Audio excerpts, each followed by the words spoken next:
Cinema ఇండస్ట్రీలో చాలా మంది కష్టపడి పైకి వచ్చిన వారే. ఎలాంటి బ్యాక్‌గ్రౌండ్ లేకుండా ఎదిగిన వారు చాలా మంది ఉన్నారు. అలాంటి వారిలో ఈ హీరో ఒకరు. చిన్న చిన్న క్యారెక్టర్స్ నుంచి ఎదిగి ఇప్పుడు ఇండస్ట్రీలో బిజీ హీరోగా మారాడు. హీరోల పక్కన ఫ్రెండ్ క్యారెక్టర్‌గా చేస్తూ ఆడియన్స్‌కి పరిచయమైన అతను ఇప్పుడు హీరోగా మారాడు. హిట్స్, ఫ్లాప్స్‌తో సంబంధం లేకుండా బ్యాక్ టు బ్యాక్ సినిమాలు చేస్తున్నాడు.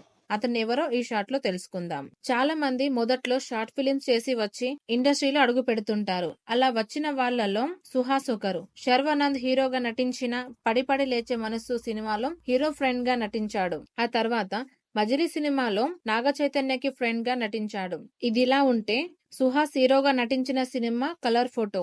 ఈ సినిమా మంచి విజయాన్ని సాధించింది. అంతేకాదు ఈ సినిమా ఉత్తమ తెలుగు చిత్రంగా జాతీయ అవార్డుని సంపాదించింది. అయితే నాగ చైతన్యకి ఫ్రెండ్ గా నటించిన సుహాస్ కట్ చేస్తే బిజీ హీరోగా మారాడు. సో ఫ్రెండ్స్, సుహాస్ నటించిన సినిమాలో మీ ఫేవరెట్ సినిమా ఏంటో కామెంట్ చేయండి.